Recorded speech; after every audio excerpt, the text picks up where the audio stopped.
नमस्कार मित्रों, स्वागत है आपका हमारे चैनल पर। मित्रों, आज हम आपको देवउठनी एकादशी व्रत कथा सुनाने जा रहे हैं। चलिए शुरू करते हैं। एक राज्य में सभी लोग देवउठनी एकादशी का व्रत रखते थे। प्रजा तथा नौकर चाकरों से लेकर पशुओं तक को एकादशी के दिन अन्न नहीं दिया जाता था।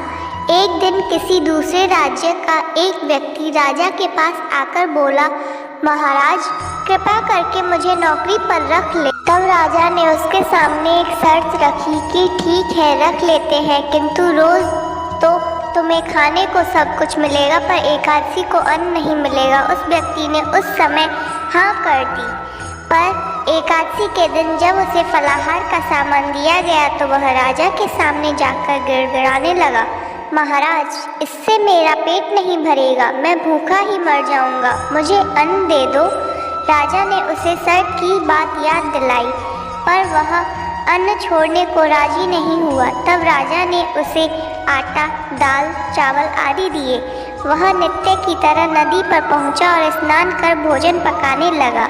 जब भोजन बन गया तो वह भगवान को बुलाने लगा, आओ भगवान, भोजन तैयार है।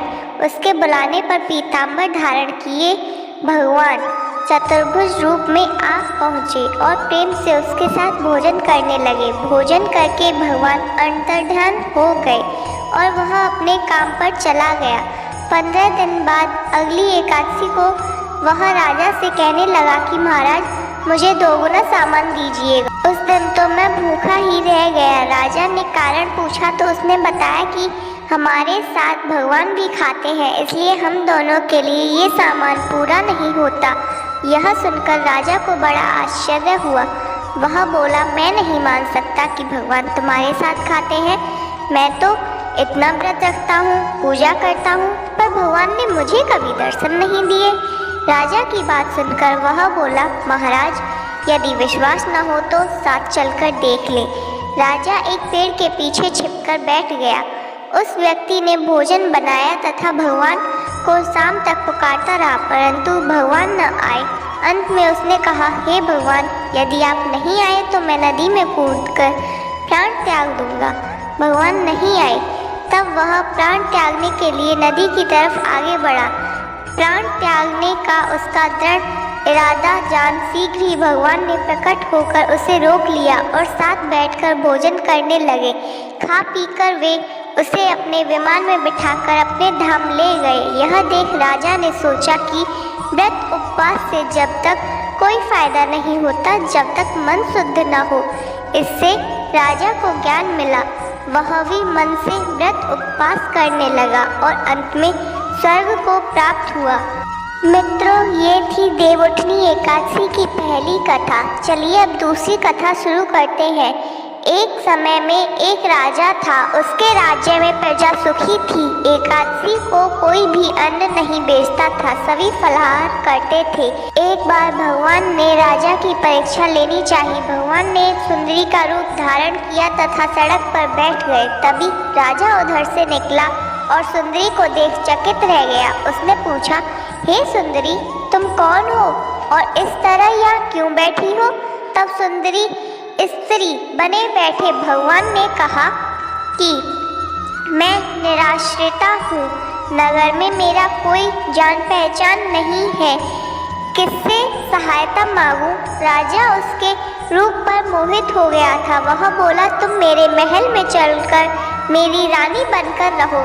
सुंदरी बोली, मैं तुम्हारी बात मानूंगी, पर तुम्हें राज्य का अधिकार मुझे सौंपना होगा। राज्य पर मेरा पूर्ण अधिकार होगा।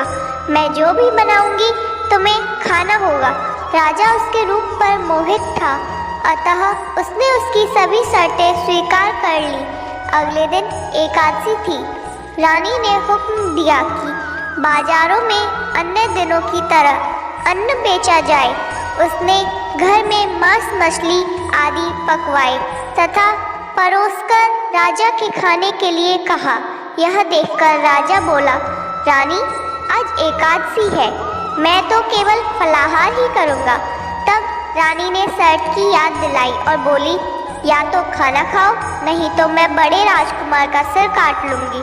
राजा ने अपनी स्थिति बड़ी रानी से कही तो बड़ी रानी बोली, महाराज धर्म न छोड़े, बड़े राजकुमार का सिर दे दें, पुत्र तो फिर मिल जाएगा पर धर्म नहीं मिलेगा। इसी दौरान बड़ा राजकुमार खेलकर आ गया। माँ की आंखों में आंसू देखकर वह रोने का कारण पूछने लगा तो माँ ने उसे सारी वस्तुस्थिति बता दी। तब वह बोला, मैं सिर देने को तैयार हूँ, पिताजी के धर्म की रक्षा होगी, जरूर होगी। राजा दुखी मन से राजकुमार का सिर देने को तैयार हुआ तो रानी के उस रूप से भगवान विष्णु ने प्रकट होकर असली बात बताई।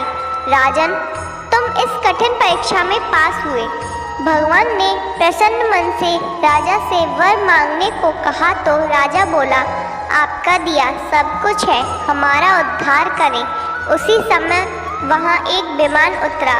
राजा ने अपना राज्य पुत्र को सौंप दिया और विमान में बैठकर परमधाम को चला गया। मित्रों, देवउठनी एकादशी की इन कथाओं के अलावा एक प्रमुख कथा भी है जो शंखासुर नामक राक्षस की है। शंखासुर ने तीनों लोकों में बहुत ही उत्पात मचाया हुआ था। तब सभी देवताओं के आग्रह करने पर भगवान विष्णु ने उस राक्षस से युद्ध किया और यह युद्ध कई वर्षों तक चला। युद्ध में वह असुर मारा गया और इसके बाद भगवान विष्णु विश्राम करने चले गए। कार्तिक शुक्ल एकादशी के दिन भगवान विष्णु की निद्रा टूटी थी और तभी देवताओं ने भगवान विष्णु की पूजा की थी। शिव महापुराण के अनुसार पौराणिक समय में दैत्यों का राजा दंभ हुआ करता था। वह बहुत बड़ा विष्णु भक्त था। कई सालों तक उसने यहाँ संतान नहीं होने के कारण उसने शुक्राचार्य को अपना गुरु बनाकर उनसे श्री कृष्ण मंत्र प्राप्त किया। यह मंत्र प्राप्त करके उसने पुष्कर सरोवर में घोर तपस्या की। भगवान विष्णु की उसकी तपस्या से प्रसन्न हुए और उसे संतान प्राप्ति का वरदान दे दिया। भगवान विष्णु ने वरदान से राजा दंभ के यहाँ एक पुत्र में जन्म लिया। इस पुत्र का नाम शंखचूर्ण रखा गया। बड़ा होकर शंखचूर्ण ने ब्रह्मा जी को प्रसन्न करने के लिए पुष्कर में घोर तपस्या की। उसकी तपस्या से प्रसन्न होकर ब्रह्मा जी ने उसे वरदान मांगने को कहा। तब शंखचूर्ण ने वरदान मांगा कि वह हमेशा अजर अमर रहे, वह कोई भी देवताओं से नहीं मार पाए। ब्रह्मा जी ने उसे यह वरदान दे दिया और कहा कि वह बद्रीवन जाकर धर्मध्वज की पुत्री तुलसी जो तपस्या कर रही है उससे विवाह कर ले। शंखचूर्ण ने वैसा ही किया और तुलसी के साथ विवाह के बाद सुखपूर्वक रहने लगा। उसने अपने बल से देवताओं, असुरों, दानवों, राक्षसों, गंधर्वों, नागों, किन्नरों और मनुष्यों तथा त्रिलोकी के सभी प्राणियों पर विजय प्राप्त कर ली। वह भगवान विष्णु का परम भक्त था। शंखचूर्ण के अत्याचारों से सभी देवता परेशान होकर ब्रह्मा जी के पास आ गए और ब्रह्मा जी उन्हें विष्णु भगवान के पास ले गए। भगवान विष्णु ने कहा कि शंखचूर्ण की मृत्यु भगवान शिव के त्रिशूल से ही होगी, अतः आप उनके पास जाएं। भगवान शिव ने चित्ररथ नामक गण का अपना दूत बनाकर शंखचूर्ण के पास भेजा। चित्ररथ ने शंखचूर्ण को समझाया कि वह देवताओं को उनका राज्य लौटा दे, परंतु शंखचूर्ण ने मना कर दिया और कहा कि वह महेश्वर से युद्ध करना चाहता है। भगवान शिव को जब यह बात पता चली तो वे युद्ध के लिए अपनी सेना लेकर निकल पड़े। इस तरह देवता और दानवों में घमासान युद्ध हुआ, परंतु ब्रह्मा जी के वरदान के कारण शंखचूर्ण को देवता नहीं हरा पाए।